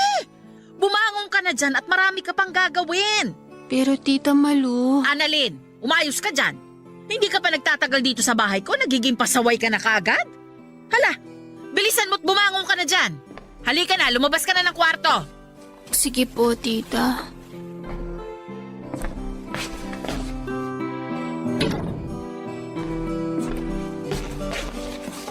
May pandesal at palaman na dyan sa lamesa. Ikaw na lang din na magtimpla ng kape mo. Kasi nakapag-init na rin ako ng tubig. Sige po, Tita. Mabilis ang oras dito sa Maynila, ha? Hindi pwede ang babagal-bagal at tatamad-tamad ka. Kung gusto mong umasenso ka sa buhay, sipagan mo sa lahat ng oras. Opo, Tita. Maaga nga pala talaga akong gumigising kahit araw ng Sabado at Linggo. Maaga kasi ako nagsisimula na maglinis dito sa bahay, kaya kailangan na masanay ka na. Maaga rin naman po talaga akong gumigising. Talaga? Bakit ang hirap mong gisingin kanina? Medyo napagod lang po talaga ako sa ilang oras na naging biyahe namin ni Nanay kahapon. Ang hilig mo talaga magreklamo kahit kailan, ano? Tita Malu, hindi naman po ako nagrereklamo. Sinabi ko lang po yung dahilan kung bakit hindi agad ako nakabangon kanina. Ang sabihin mo, sinanay ka lang ng nanay mo na tatamad-tamad ka sa bahay nyo. Naku, Annalyn, sinasabi ko na sa'yo na hindi talaga pwede dito sa pamamahay ko ang katamaran mo na yan. Hindi po ko tamad sa kahit na anong gawaing bahay at ipapakita ko po yun sa inyo. Patunayan mo, hindi yung puro salita ka lang dyan. Tandaan mo, hindi magiging biro ang mga gagastusin ko sa'yo. Kaya ayus-ayusin mo ang pagkilos dito sa bahay ko. Opo, Tita. Puro ka opo-opo dyan. Hindi mo pa nga binibilisan ang pagkilos mo? Nakita mo naman kung gaano kalaki ang bahay ko, di ba? At napakaselan ko pagdating sa mga dumi o alikabok dito. Siguraduhin mo na kapag sinabi mong tapos ka ng maglinis, Malinis talaga ang bawat sulok ng bahay na to. Dahil kapag nakakita ako ng dumi o magulong gamit dito, ilang araw ko talaga mag-uulam ng alikabok dahil sa kapalpakan mo. Huwag po kayong mag-alala, tita. Sanay po talaga ako sa kahit na anong gawaing bahay. Kaya maaasahan niyo po ako. Ay, patunayan mo sa akin lahat yung sinasabi mo. Dahil kapag napatunayan ko na tatamad-tamad ka, makakatikim ka ng tamang pagdidisiplina sa akin. Tandaan mo yan, Annalyn. Papa Dudut, hindi ko talaga gaanong kilala si Tita Malu kasi kapag may konting pagtitipon sa bahay kagaya ng fiesta, ay hindi siya nagpupunta para makihalubilo sa amin. May ilang beses ko lamang siyang nakita noon bago ako makitira sa kanya. Madalas ko lamang naririnig ang mga kwento tungkol sa kanya. Nasa kanilang 4 na magkakapatid ni nanay si Tita Malu ang pinaka-successful dahil ito lang ang nakapagtapos ng pag-aaral at nakakuha ng maayos na trabaho. Noong nabubuhay pa si Tatay Papa Dudut ay madalas niya rin pong binibida sa akin ang kapatid ni nanay na si Tita Malu. Na kapag nakatapos raw ako ng pag-aaral ay magiging kagaya raw ako nito na magkakaroon ng maayos na trabaho at magandang buhay. Kasunod daw noon ay maibibigay ko na sa kanila ang magaan na pamumuhay na pinapangarap nila. Nakikita raw ni tatay na ako ang magbibigay ng totoong liwanag at saya sa aming pamilya. Totoong nakaka-pressure sa side ko kasi hindi naman ako kagaya ng valedictorian kong kaklase noong elementary at high school, na kahit na hindi gaanong nag-aaral ay palaging nangunguna sa klase. May ilang beses din na from top 2 ay nagiging top 3 or top 4 na lamang ako sa klase namin noong elementary. Kapag nangyayari yon ay nakikita ko ang pagkadismaya sa mukha ng mga magulang ko. Kaya naman ginagawa ko ang lahat para kahit papaano ay makahabol sa mataas na grade sa klase. Tinatako sa isipan ko ang palaging bilin ng mga magulang ko na ako ang magiging tulay para maging mas magaan ang buhay namin noon, Papa Dudut. Barangay Love Stories. Barangay Love Stories. Papa Dudut, nang makagraduate ako noon ng high school at sabihin ni nanay na hindi muna ako makapagkolehiyo dahil hindi niya kaya ang gastusin, ang sabi ko ay gagawa ako ng sarili kong paraan para makapagpatuloy ng pag-aaral. Sa mahigit 1 taon na hindi ako nag-aral noon, tumulong ako sa pinsan ko sa pagtitinda ng mga kakanin at sa mga araw na hindi kami nagtitinda ay sumusubok ako na mag-apply sa mga university na nababalitaan ko na nagpapa-exam para sa scholarship. Hanggang sa makapasa na nga ako ng full academic scholarship sa isa sa mga pinag-eksaman ko sa munisipyo. Pumunta kasi kami doon sa munisipyo ang ilang mga estudyante at staff mula sa university sa Maynila para magpa-exam sa mga gustong magkaroon ng scholarship. At sa awa naman ng Diyos ay naipasado ko ang exam at umabot ang score ko para makakuha ng full scholarship. Yun talagang kailangan ko, full scholarship. Ang tanong kaagad noon ni nanay nang sabihin ko sa kanyang tungkol sa pagkapasa ko sa scholarship qualifying exam ay paano raw ang magiging ibang gastusin ko, Papa Dudut. Hindi niya raw kakayanin na maibigay yon, lalo na nga at malayo sa lugar namin ang Maynila. Nalungkot talaga ako noon dahil pakiramdam ko ay hindi sinusuportahan ni nanay ang mga pangarap ko. Ang pangarap ko na makapagtapos ng pag-aaral. Hanggang sa isuggest niya sa akin na doon na lamang ako makitira muna kay Tita Malu na noon ay nakausap na rin daw niya. Nagkita raw kasi sila sa lamay ng isang pinsan nila at nasabi niya ang tungkol sa pagkapasa ko sa scholarship. Kay Tita Malu raw nang galing ang ideya na makitira ako sa kanila at manilbihan kapalit ng pera na ibibigay niya sa akin at panggastos sa eskwelahan, Papa Dudut.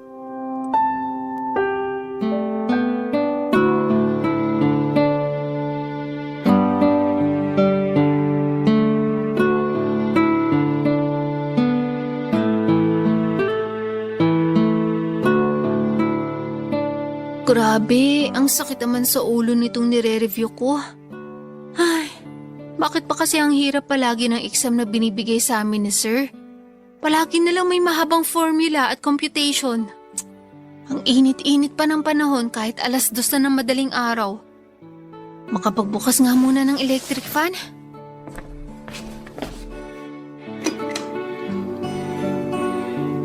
Ayan, grabe. Kahit paano nabawasan ang init dito sa sala. Nakakadagdag kasi ito ng sakit ang ulo ko. Oh, bakit gising ka pa? Tita, nagre-review po kasi ako para sa midterm exam namin mamaya. Madaling araw na! Ngayon mo pa naisipang mag-review? Marami po kasi akong ginagawa kapag umaga bago ako pumasok sa school eh. Pati na rin po kapag kakauwi ko lang dito sa bahay. Inuuna ko po lahat ng gawain dito na kailangang asikasuhin. Eh bakit hindi mo ayusin ang schedule ng mga gawain mo dito sa bahay? Para hindi mo na kailangan gumising na maaga at mag-review. Huwag po kayong mag-alala sa akin. Kasi ayos lang naman po sa akin na madaling araw ako nagre-review. Mas nakakatulong nga po yun na mas matandaan ko yung mga inaaral ko. Okay lang po sa akin na magpuyat para sa pagre-review ko. Sino bang may sabi na yan ang inaalala ko? Po, Ang pagtaas ng bayarin natin sa kuryente ang iniisip ko, Annalyn. Kasi sa halip na nakakapagtipid tayo, gising ka pa ngayon at gumagamit ng ilaw at electric pan dito sa sala. tita, kabubukas ko pa lang naman po ng electric fan. Huwag ka nang magdahilan dyan. Hindi kasi ikaw yung nagpapakahirap na magtrabaho para mabayaran ng bilis dito sa bahay. Kaya wala kang pakialam kahit tumaas pa ang bayarin natin sa kuryente. Hindi naman po sa ganun. Nagtitipid din naman po ako sa paggamit ng appliances dito sa bahay. Talaga? Bakit gumigising ka pa ng madaling araw para lang magsayang ng kuryente dito sa bahay? Kagaya po ng sinabi ko kanina, wala na po kasi akong oras na mag-aral bago umalis ng bahay o kahit pag-uwi ko dito. Masyado rin po kami maraming ginagawa sa school, kaya hindi ko maisingit ang pagre-review kapag nandun ako. Ito lang po talaga yung oras na nakikita ko para makapag-review ako ng maayos. Kaya ayos lang sa'yo na tumaas ang bayarin natin sa kuryente? Okay lang sa'yo na ako naman ang mahirapan na magtrabaho para lang mabayaran ang perwisyo na ginagawa mo dito sa bahay ko? Hindi naman po sa ganun, kasi sa totoo lang. Alam mo, Annalyn, sana makaramdam ka naman ng kahit konting hiya sa akin. Kasi hindi ko pinupulot ang pera na binibigay ko para magamit na allowance mo. Lalo na mga pambayad ng bilis dito sa bahay. Magkusa ka naman sanang magtipid. Hindi yung paulit-ulit ko nalang pinapaalala sa'yo na hindi madali ang buhay. Hindi ka pinanganak na mayaman, kaya hindi ka dapat nagfe-feeling mayaman. Paghirapan mo ang bawat butil ng kanin na kinakain mo, pati na ang bawat paghinga na ginagawa mo dito sa loob ng pamamahay ko. Alam ko naman ang magiging lugar ko sa pamamahay ni Tita Malu, Papa Dudut. Sa panahon na mataas ang presyo ng mga bilihin ay wala na talagang libre kahit pa sa mga kadugo o kamag-anak mo. Lahat ng bagay ay kailangan mong pagsumikapan na makuha.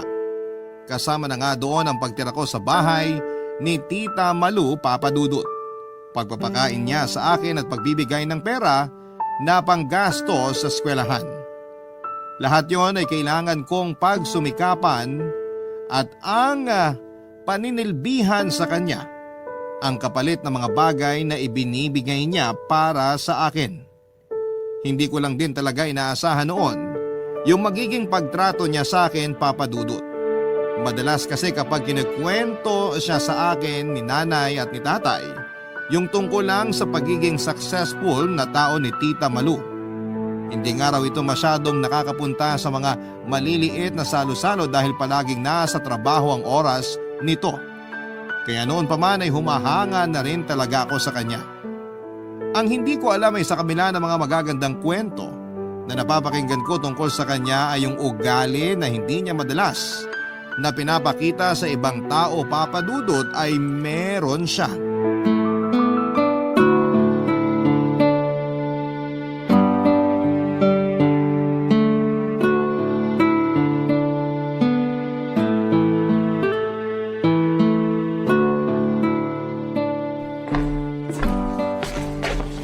Eto na ang kape mo, ate. Salamat, Malung. Mabuti naman at naisipan mo nang dumalaw dito sa bahay. Pasensya na at ngayon lang din ako nagkaroon ng extra na pera para magamit na pamasahe paluwas ng Maynila. Dapat sinabi mo para pinadalhan kita ng pamasahe mo papunta dito. Ano ka ba? Hindi na kailangan yun at napakarami mo nang naitutulong sa amin ng anak ko. Nahihiya na nga ako sa iyo eh. Ate, walang dahilan para mahiya ka sa akin. Sabi ko naman sa'yo, basta kailangan mo ng tulong, magsabi ka lang palagi sa akin. Nay? Annalyn, anak! Nay, grabe! Namiss ko po kayo! Payakap nga po! Namiss din kita, anak. Miss ka na namin ng mga kapatid mo. Ay, maupo ka muna dito sa sofa at mukhang pagod ka rin sa biyahe mo. Medyo nga po, kasi ang layo ng nilakad ko mula dun sa may kanto. Naku, naglakad ka pala mula dun sa babaan ng jeep? Opo, Tita Malu. Ay bakit hindi ka nalang sumakay ng tricycle? Nagtitipid po kasi ako, Tita. Mabuti naman at naisipan mo nang gawin yan. Alam mo kasi, sa totoo lang ate, medyo magastos pala tong si Annalyn. Palagi niyang nauubos ang allowance na binibigay ko sa kanya. Kahit sinusobrahan ko na nga yung binibigay ko, wala pa ring natitira. Kaya madalas ko tuloy siyang masermonan tungkol sa paghawak at paggamit ng pera. Alam ko na hindi ako ang nanay niya, pero hindi ko lang maiwasan na mapagsabihan sa ate. Ayos lang, Malu. Naiintindihan ko kasi para naman din kay Annalyn ang ginagawa mo. Yan din ang palagi kong sinasabi sa kanya. O siya, maiwan ko na muna kayo dyan. Magluluto lang ako ng ulam para sa hapunan natin. Naku, Malu, aalis na rin naman ako mamaya. Huwag ka nang mag-abala pa. Dito ka na maghapunan ate. Bibilisan ko ang pagluluto para maaga tayong makakain. Ikaw na muna mag-asikaso sa nanay mo, Annalyn. Ako nang bahala sa pagluluto sa kusina. Tatawagin ko na lang kayo kapag kakain na tayo, ha? Sige po, Tita Malu. Salamat po. Kamusta ka naman dito, anak? Ayos naman po ako dito, Nay. Sigurado ka? Opo. Para kasing medyo nangangayayat ka. Saka ang lalim ng eye bags mo. Marami po kasing inaasikaso ngayon sa school kaya madalas napuyat din po ako. May gusto ka bang sabihin o ikwento sa akin? Wala naman po. Maayos ba ang trato ni Malu sa'yo dito sa bahay niya? Ayos na ayos lang po ako, Nay. Mabait po siya sa akin tsaka binibigay niya po lahat ng mga kailangan ko sa school. Madalas nga po na sobra talaga yung allowance na binibigay niya sa akin. Kaya maswerte po ako na pinatuloy niya ako dito sa bahay niya. At tinutulungan niya ako pagdating sa ibang gastusin na kailangan para makapag-aral po ako. Papa Dudut, hindi naman ako madalas na sinasaktan ng pisikal o pinagbubuhatan ng kamay ni Tita Malu. Mas madalas pa yung ginagawa niya na pagsigaw sa akin at pagbitaw ng mga masasakit na salita. Pakiramdam ko ay mas masakit pa ang mga salitang yon kesa sa pananakit niya ng pisikal sa akin. Mas nagiiwan yon ng kirot at marka sa akin, lalo na kapag nararamdaman kong isa lamang akong sampid na palamunin sa bahay ni Tita Malu. Pero ni minsan ay hindi ko yon sinabi o kinuwento kay Nanay Papa Dudut. Alam ko kasi na labis siyang mag-aalala sa akin at baka bigla niya na akong pauwiin sa bahay at ni minsan kasi hindi ako sinaktan o pinagbuhatan ng kamay ni Nanay. Hindi man perpektong ilaw ng aming tahanan si Nanay ay sapat na ang pag-aalaga at pagmamahal niya para masabi ko na hindi niya hahayaan na masaktan ako ng ibang tao. Kaya ang palagi kong sinasabi sa kanya, sa tuwing magkakausap kami ay ayos lamang ako at mabait naman si Tita Malu. At kailanman ay hindi niya ako dapat na alalahanin, Papa Dudut. Barangay Love Stories. Barangay Love Stories. Papa Dudut, sa kabila ng hindi magandang pinagdaanan ko kay Tita Malu, malaki pa rin ang naging pasasalamat ko sa kanya dahil nakatapos ako ng pag-aaral ko. Oo, hindi naging madali ang lahat pero naging daan naman si Tita Malu para matupad ang mga pangarap ko na maitawid ang kolehiyo. hindi man gaanong naging maayos ang pagtrato niya sa akin, nagpapasalamat pa rin ako na pinatuloy niya ako sa bahay niya at tinulungan sa mga gastusin ko sa pag-aaral. Papadudot, umuwi na rin ako noon sa bahay at kagad ding nakahanap ng maayos na trabaho. Literal na ako ang sumalo ng lahat ng responsibilidad at gastusin sa bahay namin. Pinakamabigat na kasama ang pagbabudget ko. Sa pag-aaral ko sa kolehiyo or pagpapaaral ko sa kolehiyo sa kapatid kong si Alena na sumunod naman sa akin. Wala kasi siyang kahit na anong scholarship na pwedeng makabawas ng tuition fee niya. Pero ganun pa man ay pilit kong ginapang ang pag-aaral niya. Kasabay ng ilang gastusin sa bahay dahil umaasa ako na kapag nairaos ko ang mga gastusin sa pag-aaral ni Alena, matutulungan niya ako sa responsibilidad sa pamilya namin, Papa Dudut.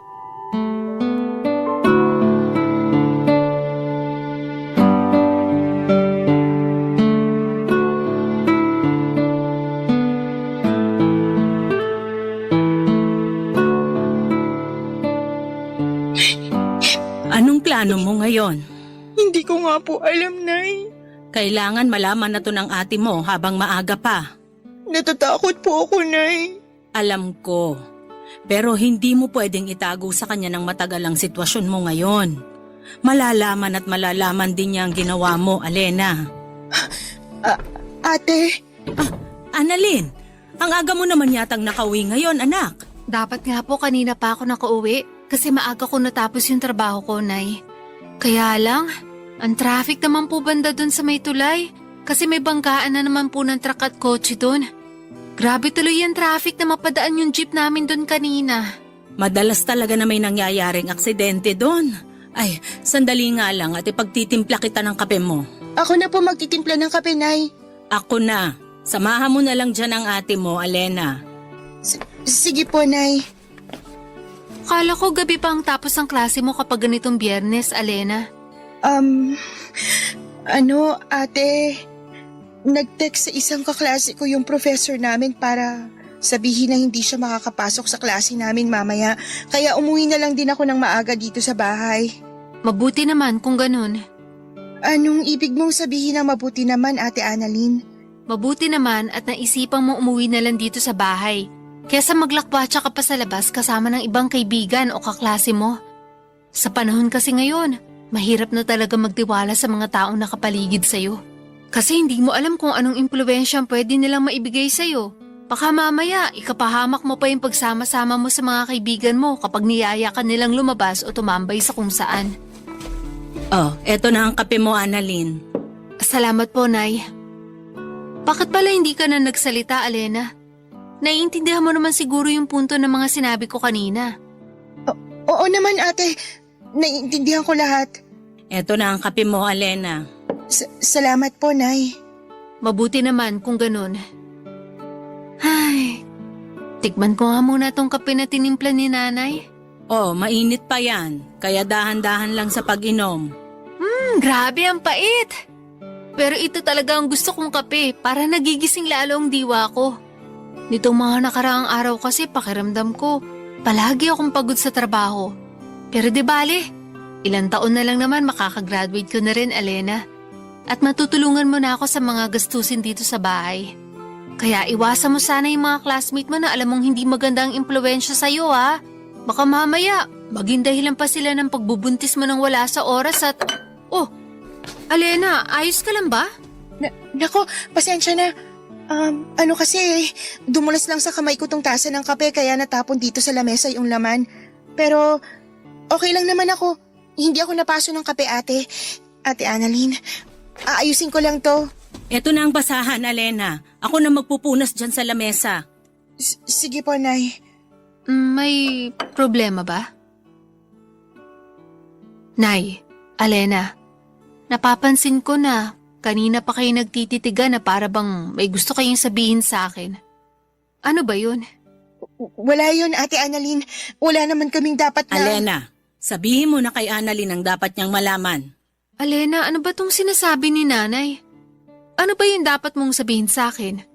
Kasi kanina ko pa talaga kayo napapansin. Kaya sigurado ako na may gusto kayong sabihin sa akin eh. Ate Annalyn, buntis ako. Anong sabi mo?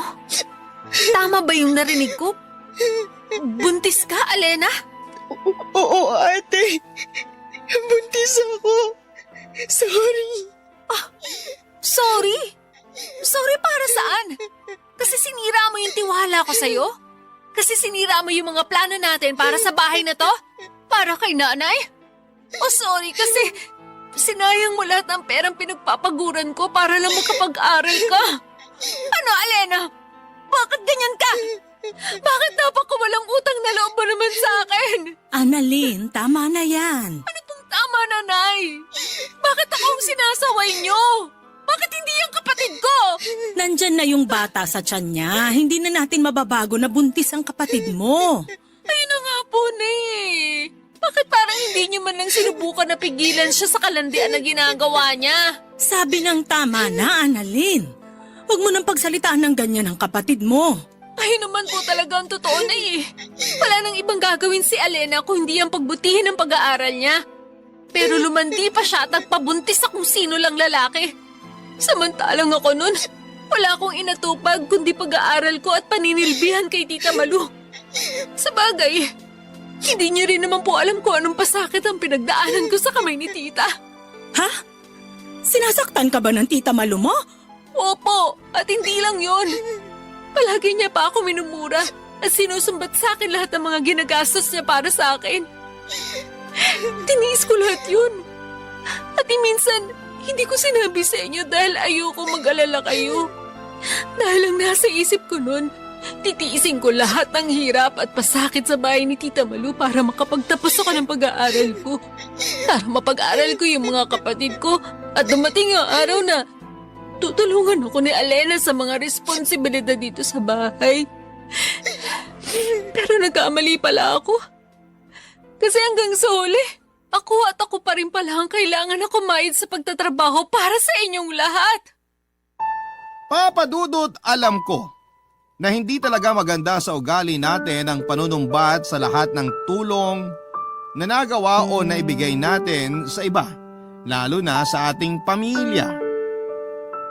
Pero kasi ng mga oras na yon ay pakiramdam ko ay masyado nang nasagad ang pagtulong na ginagawa ko para sa kanila. Masyado na silang umasa sa akin at sinamantala ang kabaitan ko na pagsalon ng responsibilidad ng buong pamilya.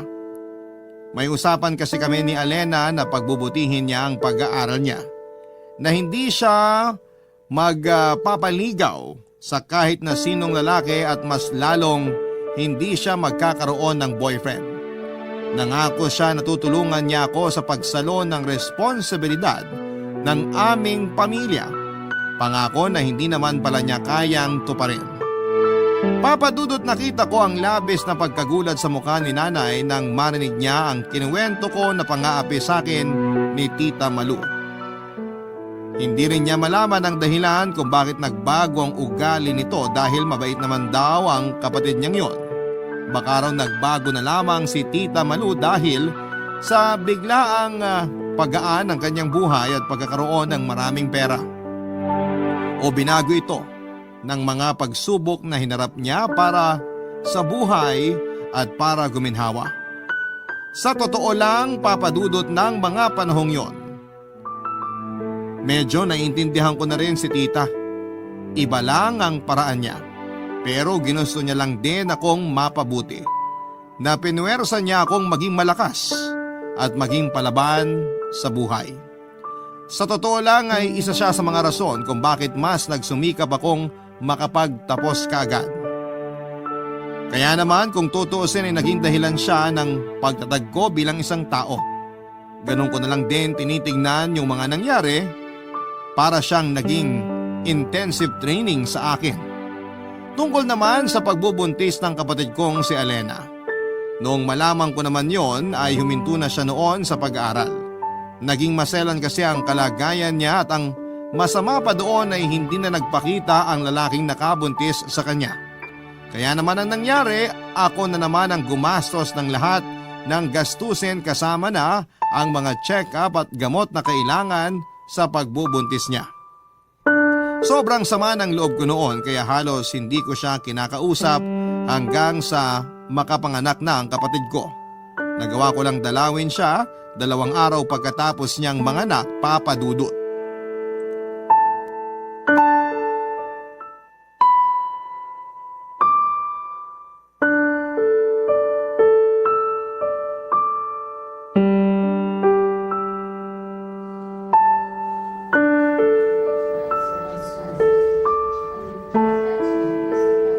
Kamukhang kamukha mo talaga ang baby mo, Alena. Lalo na kapag ganyan na mahimbing ang tulog niya. Oo nga po, Nay. Mula sa mata, ilong, labi, hanggang sa maputing kutis ni baby. Namana niya sa akin lahat. Mabuti na lang talaga dahil sigurado ko na lalaking maganda ang baby mo. Lalaki siyang maganda at mabuting tao. Ate Annalyn, Kumusta ka na, Alena? ayos naman ate. Pasensya ka na kung ngayon lang ako nakadalaw dito sa ospital. Nag-overtime pa kasi ako sa trabaho ko. Okay lang, naiintindihan ko. Hindi ka ba nahirapan sa panganganak mo? Hindi naman ate. Ang sabi ng doktor, nakakabilib daw ako kasi hindi ako kagaya ng ibang naging pasyente nila na inabot pa ng ilang oras sa pagle-labor. Mabuti naman. Anak, tingnan mo ang baby ni Alena na karga niya. Kamukhang kamukha ng kapatid mo. Oo nga ate, lapit ka pa ng konti dito sa tabi ko para mas makita mo si baby. Hindi ba siya magigising kapag lumapit ako dyan? Hindi, Annalyn. Mahimbing ang tulog ni baby kaya hindi kagad siya magigising. Liga na dito sa tabi ng kapatid mo para makita mo kung gaano kaganda ang pamangkin mo. Sige po. Oo nga. Kopyang-kopya niya ang mukha mo, Alena. Ganyan na ganyan din ang mukha ng kapatid mo nung pinanganak ko siya. Kamukha niya nga po yung mga baby picture ni Alena, Nay. Ang taba ng pisngi. Tapos, namumula pa. Kaya hindi may pagkakailang akong nanay niya. Mabuti na lang talaga at hindi ka nahirapan sa panganganak sa baby mo, Alena. Yung iba kasi, di ba, kapag first time nila manganak, nahihirapan talaga sila. Tsaka nabanggit ni nanay noon na sinabi ng doktor na magiging masela ng pagbubuntis pati na ang panganganak mo. Nasunod ko rin daw kasi lahat ng mga bilin ng doktor, lalo na pagdating sa mga gamot na kailangan kong inumin. Alena, pasensya ka na kung wala ako dito sa tabi mo nung manganak ka. 2 araw pa ang lumipas bago kita nadalaw dito sa ospital. Ayos lang ate. Naiintindihan ko yun. Sorry talaga. Sorry kung naging pabigat ako na kapatid sa'yo tapos nagdagdag pa ako ng panibagong pabigat sa buhay mo. Hindi totoo yan. Kung ano man yung hindi magandang salita na nabitawan ko sa iyo noon, kalimutan mo na yun. Hindi ko naman kasi talaga dapat na sinumbat sa inyo lahat ng sakripisyong nagawa ko. Pamilya tayo. Kaya kailangan na hindi ako mapagod na tulungan at suportahan kayo. Annalyn, anak. Sorry din, ha? Isa pa po kayo, Nay. Hindi niyo po kailangan na mag-sorry sa akin. Tama ka kasi sa sinabi mo na masyado na naming binigay sa iyo ang mabigat na responsibilidad sa pamilya natin. Kung alam ko lang talaga na sinasaktan ka ni Malu, hindi ko na hinayaan pa na. Tapos na po yun, Nay. Nangyari na po lahat ng yun. Isa pa, sa kabila ng mga nangyari, nagpapasalamat pa rin po ako kay Tita Malu. Dahil malaki ang naitulong niya para makapagtapos ako ng kolehiyo ko. Tsaka ang mahalaga naman po ngayon, yung kasalukuyan natin at future ng pamangkin ko. Yun na lang po ang isipin natin, kung paano natin mas mapapabuti ang buhay natin. Promise ate, kahit may anak na ako, gagawin kong lahat para makatulong sa'yo at sa pamilya natin. Basta wag kami ang palagi mong uunahin, Alena. Ngayong may anak ka na, mas itutok mo sa kanya ang atensyon mo. Huwag kang mag-alala. Tutulungan ka namin palagi ni Nanay. Nandito lang ako palagi sa tabi niyo ni Baby. Papadudot nang malaman ko noon na buntis si Alena ay nakaramdam ako ng paninikip ng dibdib ko. Medyo nahirapan akong huminga dahil sa halo-halong emosyon na nararamdaman ko. Magkakahalong galit, sama ng loob, inis at matinding lungkot ang nasa dibdib ko kaya kaagad na sumabog ang luha ko. Hindi ko na rin napigilan ang mga salitang nabitawan ko noon kasama na nga ang panunumbat sa lahat ng sakripisyo na nagawa ko para sa pamilya ko. Oo, walang pumilit sa akin na saluhin ang responsibilidad na yon at palagi akong may choice na hindi yon tanggapin. Pero bilang panganay at lumaki sa pamilya na tinatatak sa isipan ko na kailangan kong gawin ang lahat ng yon, tinanggap ko nang ako ang unang aasahan nila na tutulong para guminhawa ang buhay ng aming pamilya. Pero umaasa ako noon na hindi lang ako ang gagawa ng pagsalo ng responsibilidad na yon. Umasa ako na tutulungan ako ng mga kapatid ko lalo na ni Alena. Kaya naman sobrang sumama talaga ang loob ko nang malaman ko na buntis siya at hindi pa pananagutan ng lalaking tatay ng baby niya. Pakiramdam ko kasi noon ay naging sobrang makasarili ni Alena, Papadudot. Buong buhay ko kasi noon ay wala akong ibang inisip kundi ang pamilya ko at kinabukasan nila. Tapos ayon si Alena magpapaligaw at magkakaroon ng boyfriend nang hindi pinapaalam sa amin. Nagpakasaya siya sa perang pilit kong pinaghihirapan na kitain sa trabaho ko. Hindi niya pinahalagahan ang effort na ginagawa ko para sa pamilya namin.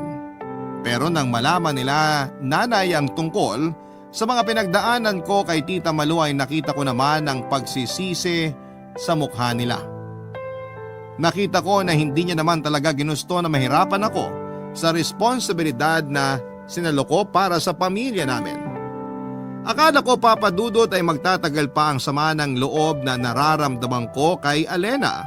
Pero nang makita ko ang pamangkin ko ay kaagad na nabawasan ang sama ng loob na nararamdaman ko. Narealize ko na hindi ako dapat maggalit sa baby ni Alena dahil wala naman itong kasalanan sa naging sitwasyon namin.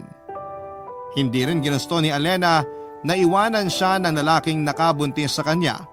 Kaya nagkapatawaran na rin kami ng araw na yon. Nang sumunod na taon ay pinagpatuloy ni Alena ang pag-aaral niya at nagawa niyang tapusin ang kolehiyo. Tinulungan niya rin ako na pag-aralin ng iba pa naming mga kapatid nang magkaroon na siya ng trabaho. Nagtulungan kami sa pagpapalaki sa anak niya at mga gastusin sa aming pamilya. Siguro nga, Papadudot, ang aral na maiiwan ko sa araw na ito mula sa sulat kong ito ay pahalagahan natin ang ginagawa ng ating pamilya para sa atin. Pahalagahan natin ang pagsasakripisyo na ibinibigay ng mga breadwinner ng ating pamilya. Dahil sa totoo lang, hindi madali ang maging breadwinner. Hindi madaling saluhin ang responsibilidad ng mga magulang, pero walang hindi kakayanin para sa mahal nating pamilya. Dito ko na po tatapusin ang sulat ko, Papadudot. Ang inyong forever kapuso at kabarangay, Annalyn.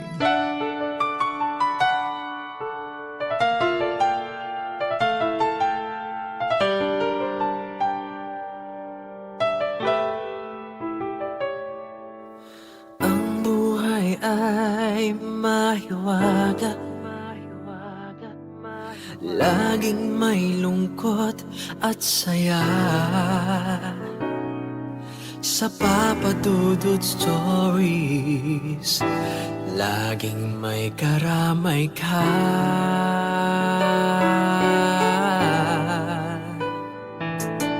Mga problemang kaibigan, dito ay pakikinggan ka. Sa Papadudot Stories, ay iyong kasama. Dito sa Papa Dudut Stories, ikaw ay hindi nag-iisa.